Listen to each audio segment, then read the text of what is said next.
എനിക്ക് വളരെ ദുഃഖമുണ്ട് സമൂഹത്തിലെ ചെറുപ്പക്കാരെയൊക്കെ കോർത്തിട്ട്.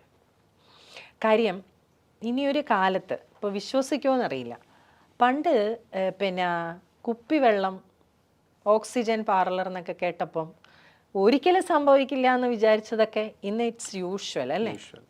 നാളെ നിങ്ങൾ ഒരു ഗർഭിണിയെ കാണുമ്പോൾ അത്ഭുതം തോന്നും എന്ന് ഞാൻ പറഞ്ഞാൽ വിശ്വസിക്കുമോ? ഗർഭിണിയായി എന്ന് പറഞ്ഞാൽ അത്ഭുതപ്പെടേണ്ടി വരും. കാര്യം നിങ്ങൾ അന്ന് ഗർഭിണിക്ക് പേ ചെയ്യാൻ ആളുണ്ട്, ഇന്നില്ലേ സെറോഗേറ്റീവ് മദർ ഇല്ലേ? നമ്മൾ പിന്നെ കോടികൾ വാങ്ങി വാടക ഗർഭധാരണം നടത്തുന്നവരുണ്ട്. എന്താ കാര്യം? നിങ്ങളൊരു വാടക ഗർഭധാരണത്തിന് നിങ്ങളുടെ ഗർഭപാത്രം അനുയോജ്യമായിരിക്കണം. 10 പേരെ എടുത്ത് നോക്ക്, അല്ലെങ്കിൽ 100 പേരെ നിർത്തി നോക്ക്. PCOD, ഫൈബ്രോയിഡ്, അൺഹെൽത്തി സിറ്റുവേഷൻ ഇല്ലാത്ത ആൾക്കാരില്ല. അപ്പം ഞാൻ എന്താണ് ശ്രമിച്ചത്? നല്ലൊരു തലമുറയാണ് ഞാൻ ശ്രമിച്ചത്. നല്ല ഭക്ഷണം കഴിച്ച് നല്ലൊരു ജനത, ആരോഗ്യമുള്ളൊരു സമൂഹം, ഇതൊക്കെ ഇവിടെ വരട്ടെ എന്നേ ഞാൻ ആഗ്രഹിച്ചുള്ളൂ. അതുകൊണ്ട് എനിക്ക് പ്രത്യേകിച്ച് നന്മയൊന്നും വന്നിട്ടില്ല, ഒന്നും വന്നിട്ടില്ല. ബിഗ് സീറോ തന്നെയാണ് ഞാനിപ്പോഴും.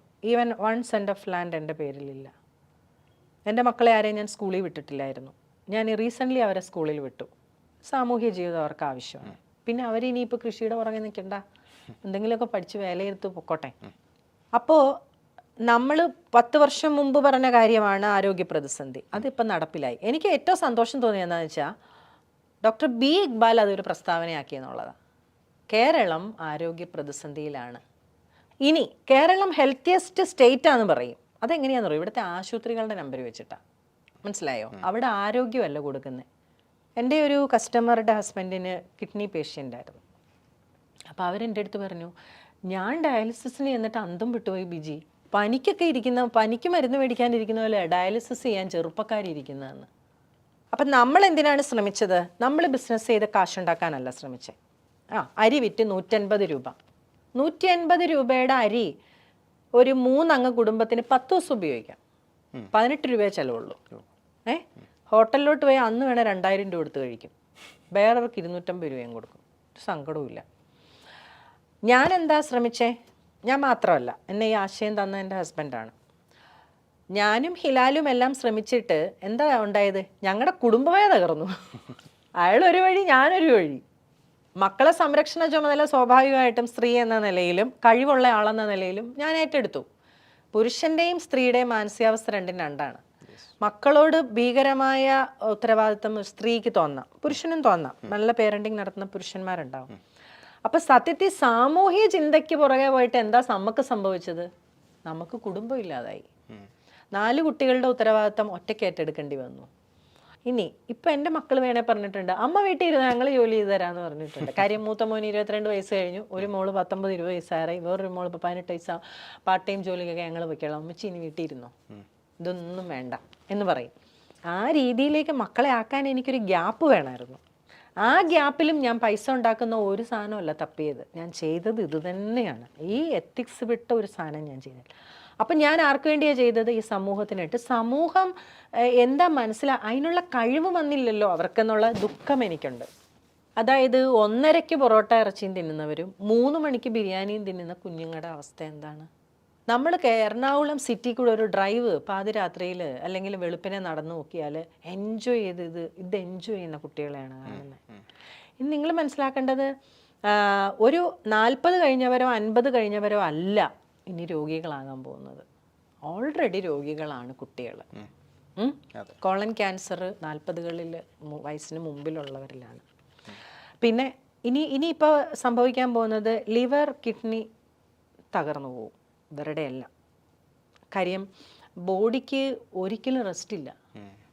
നമ്മൾ ഇത്രയും ഫ്രഷായി ഇരിക്കുകയും നടക്കുകയും ഒക്കെ ചെയ്യുന്നതിൻ്റെ പിന്നിൽ ആന്തരിക അവയവങ്ങളുടെ അതികഠിനമായ പ്രവർത്തനമുണ്ട് ഇല്ലേ?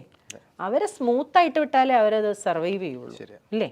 ഇവരെയൊക്കെ തമ്മിൽ ഓരോ ഇതുണ്ട് കേട്ടോ. അതായത് ഇപ്പം ഇന്റേണൽ ഓർഗൻസിന് ഒരു ഓർഗന് ചെയ്യാൻ പറ്റാത്ത കാര്യം അടുത്ത ഓർഗനിലേക്ക് ട്രാൻസ്ഫർ ആവും. അപ്പോൾ അങ്ങനെ അവർ തമ്മിൽ ചെയ്ത് മടുക്കും. ഒരു മനുഷ്യന് 1 കിഡ്നി മതി ഒരായുസിൽ, 2 കിഡ്നി ഇവിടെ പോരാ. യങ് ജനറേഷനെ എങ്ങനെ നല്ല ഭക്ഷണം കഴിപ്പിക്കും? അതിലേക്കാണ് ഇനി പോകേണ്ടത്. മനസ്സിലായോ? യെസ്. ആഫ്റ്റർ 50s അല്ലെങ്കിൽ after 60s they are buying അവർ പ്രൊഡക്റ്റ്. അവരെ എഡ്യൂക്കേറ്റ് ചെയ്യേണ്ട. നിങ്ങൾക്ക് ഞാൻ അരി സാമ്പാറിനുള്ള പരിപ്പൊക്കെ തരാം. ചെറുപ്പക്കാർക്ക് എന്താ ചെയ്യാൻ പറ്റുക? അവിടെയാണ് ഞാൻ ഇനി ഒരു ഉയർത്തെഴുന്നേൽപ്പ് ആഗ്രഹിക്കുന്നത്. ചെറുപ്പക്കാർ തിരിയണ്ട. നിങ്ങൾക്ക് എത്രയും വേഗം ഇതൊക്കെ കഴിക്കേണ്ട അവസ്ഥ വരും. നിങ്ങൾ തപ്പി നടന്നത് കഴിക്കേണ്ടി വരും. നിങ്ങൾക്ക് രുചി തരുന്ന ഒരു കാര്യങ്ങളും നിങ്ങൾക്ക് ആരോഗ്യം തരില്ല. നിങ്ങൾക്കൊരാശുപത്രിയും ആരോഗ്യം തരില്ല. അവിടെ നിങ്ങൾക്ക് പരിചരണം കിട്ടും. ഡോക്ടേഴ്സ് നമ്മുടെ കയ്യിൽ നിന്ന് അരി മേടിച്ച് കഴിക്കും. കസ്റ്റമറിനോട് അരി കഴിക്കാൻ പറയുകയില്ല. കാര്യം കസ്റ്റമറിനോട് അത് പറഞ്ഞാൽ കസ്റ്റമർ ഡോക്ടർക്ക് ഭ്രാന്താണ്, ഡോക്ടർ അരി കഴിച്ച അസുഖം പോകും, ഡോക്ടർ മരുന്ന് തരാൻ പറയും. ഞാൻ ഈ അരി മാത്രം വിറ്റ ആളല്ല, അല്ലെങ്കിൽ ഈ കൃഷിയിൽ മാത്രം നിന്നയാളല്ല. ഞാൻ എൻ്റെ മോനെ വീട്ടിലാണ് പ്രസവിച്ചത്, ചെറിയ മോനെ. അപ്പം നമ്മൾ ഒരു ശുദ്ധ ഭക്ഷണ ജീവിത രീതി പ്രചരിപ്പിക്കുന്നതിനോടൊപ്പം തന്നെ അത് എക്സ്പീരിയൻസ് ചെയ്ത് കാണിച്ചു കൊടുത്തരാം, പ്രൂവ് ചെയ്തവരാ. അപ്പോൾ എൻ്റെ അടുത്ത് മാതൃഭൂമി അതൊരു സൺഡേ സപ്ലിമെൻ്റ് ആയിട്ട് ചെയ്തു, പ്രസവാനന്ദം എന്നും പറഞ്ഞ്. അതിൽ ഞാൻ 0 സ്പേം ഉള്ളവർക്ക് കുഞ്ഞുങ്ങളുണ്ടായ കഥകളുണ്ട്. ഡയറ്റ് കൊടുത്തിട്ട് ഇതൊന്നും ഞാനൊരു പേയ്മെൻറ്റ് മേടിച്ചോ ഇതൊന്നും അല്ല, എല്ലാം ഫ്രീ സർവീസ്. അവരൊക്കെ അത് എക്സ്പീരിയൻസ് ചെയ്യട്ടെ എന്ന് ഓർത്താൽ. ദോഷമൊന്നുമില്ലല്ലോ. നമ്മൾ ഒരു മരുന്ന് ഊതി കൊടുക്കുവോ അത് കഴിക്കുക ഇത് കഴിക്കുന്ന പറയൊന്നുമില്ല. 41 ദിവസം പഴം മാത്രം കഴിക്കുക. പഴങ്ങൾ, പച്ചക്കറികൾ, കരിക്കും വെള്ളം. എനിക്ക് ഓർമ്മയിൽ പിന്നെ ഒരു 42 വയസ്സുള്ള സ്ത്രീ വന്നിട്ടുണ്ട്, മാതൃഭൂമിയുടെ സൺഡേ സപ്ലിമെൻ്റ് കണ്ടിട്ടാണ്. അപ്പോൾ അത് കണ്ടിട്ട് അവരെന്നെ ഫോണിൽ വിളിച്ചു. ഞാൻ അവരോട് നേരിട്ട് വരാൻ പറഞ്ഞു. ബോംബെയിൽ നിന്ന് വന്നു. അപ്പോൾ എൻ്റെ അടുത്ത് ചോദിച്ചു, എനിക്കൊരു ഓവറി ഇല്ല, മാരിറ്റൽ റേപ്പിൽ എൻ്റെ പീരിയഡ്സ് നിന്നുപോയി, പക്ഷേ എനിക്ക് കുട്ടിയെ വേണം എന്ന് പറഞ്ഞു. അപ്പോൾ ഞാൻ പറഞ്ഞു നമുക്ക് നോക്കാം. പക്ഷേ അവിടെയാണ് പ്രകൃതി സത്യങ്ങൾ. അതായത് നിങ്ങളുടെ തീക്ഷ്ണമായ ആഗ്രഹം നിങ്ങളെ എന്ത് നേടിയെടുക്കും നമ്മൾ പറയുമ്പോൾ അതൊരു വാക്കായിട്ട് അല്ലെങ്കിൽ ഒരു പഴമൊഴിയായിട്ട് വിചാരിക്കണ്ട, സത്യമാകും അത്. എൻ്റെ അടുത്ത് ആദ്യം വന്ന് ഇവരിയ്ക്കുമ്പോൾ ഇവരുടെ സെക്കൻഡ് ഹസ്ബൻഡ് അവരുടെ കൂടെയുണ്ട്. എൻ്റെ അടുത്ത് പറഞ്ഞു, I need to talk with you but not now. എന്നെ ചെന്നിട്ട് വിളിച്ചിട്ട് പറഞ്ഞു, ഹസ്ബൻഡിന് അത്ര ആഗ്രഹമില്ല, ബിക്കോസ് അയാൾക്കൊരു കുട്ടിയുണ്ട്, പക്ഷെ എനിക്കൊരു കുട്ടി വേണം. എന്നെ എല്ലാ ഹോസ്പിറ്റലും തഴഞ്ഞു. അവർ പറഞ്ഞു, നിങ്ങൾക്ക് already you don't have periods, പിന്നെ ഒരു ഓവറിയുമില്ല എന്ന് പറഞ്ഞു, പക്ഷേ എനിക്ക് കുട്ടിയെ വേണം, എനിക്ക് ഒരു ഡയറ്റ് തന്നാൽ മതി എന്ന് പറഞ്ഞു. ഞാൻ ഭക്ഷണക്രമം മാറ്റിക്കൊടുത്തു. 45 വയസ്സിൽ പെൺകുട്ടി ഉണ്ടായി അവർക്ക്. അങ്ങനെ ഒരുപാട് പേര്. അതാ ഞാൻ പറഞ്ഞേ, നമ്മൾ ഒരു ഉൽപ്പന്നം വിറ്റ് അതിൽ നിന്ന് പൈസ ഉണ്ടാക്കി കാറ് മേടിച്ചു വീട് വെച്ചു, ഇതൊന്നും ആയിരുന്നില്ല എൻ്റെ സാറ്റിസ്ഫാക്ഷൻ. അല്ലെങ്കിൽ എൻ്റെ പ്രവർത്തന മേഖല അത് മാത്രമായിരുന്നില്ല. അതിലൂടെ എനിക്കൊരാളിലേക്ക് ചിലപ്പോൾ ചെല്ലാൻ പറ്റുള്ളായിരിക്കും. ആരോഗ്യം എനിക്ക് വിൽക്കാൻ പറ്റില്ലല്ലോ. ഞാൻ ആരോഗ്യം തരുന്ന ആളല്ല, ഞാനൊരു ആരോഗ്യ വിദഗ്ധയല്ല, ഞാനൊരു ഡോക്ടറല്ല, ഒന്നുമല്ല.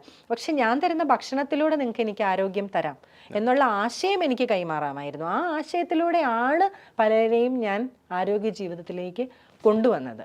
ആരോഗ്യമായ ജീവിതം എന്ന് പറയുന്നത് കൃഷിയിലും കൂടെ അടിസ്ഥാനമാണെന്ന് നമ്മൾ പറഞ്ഞത്. 10-13 പേരുടെ പ്രസവത്തിൻ്റെ ഒപ്പം നിന്നിട്ടുണ്ട്. വളരെ സന്തോഷത്തോടുകൂടി അവരെ ഞാൻ തലോടി പാട്ട് കേൾപ്പിച്ച്, ഞാനൊന്നും ചെയ്തിട്ടില്ല, വലിച്ചു പിടിച്ച് കൊച്ചിനെ പുറത്തിറക്കും, ഒന്നും ചെയ്യണ്ട, നോർമൽ. പിന്നെ സാമൂഹ്യ മാധ്യമങ്ങളൊക്കെ വളർന്നതോടുകൂടി എനിക്കതൊക്കെ ഭയമായി തുടങ്ങി. നമ്മളെവിടെയും തെറ്റുകാരിയാവാൻ പാടില്ലല്ലോ. എൻ്റെ നല്ല മനസ്സുകൊണ്ട് ഞാൻ ചെയ്യാൻ ഉദ്ദേശിച്ച കാര്യങ്ങളൊന്നും ആരും നാളെ കീറി മുറിക്കരുതെന്നുണ്ട്, അതിലേക്ക് പോയിട്ടില്ല. അപ്പോൾ ഇങ്ങനെയൊക്കെയുള്ള മനുഷ്യരിവിടെ ഉണ്ട്. നന്നായി ജീവിക്കണം, നല്ല ഭക്ഷണം കഴിക്കണം, നല്ല തലമുറ ഉണ്ടാവണം. നമ്മുടെ കുട്ടി കുടിക്കുന്ന മുലപ്പാൽ വരെ പ്ലാസ്റ്റിക്കിൻ്റെ കണ്ടന്റ് ഇല്ലേ?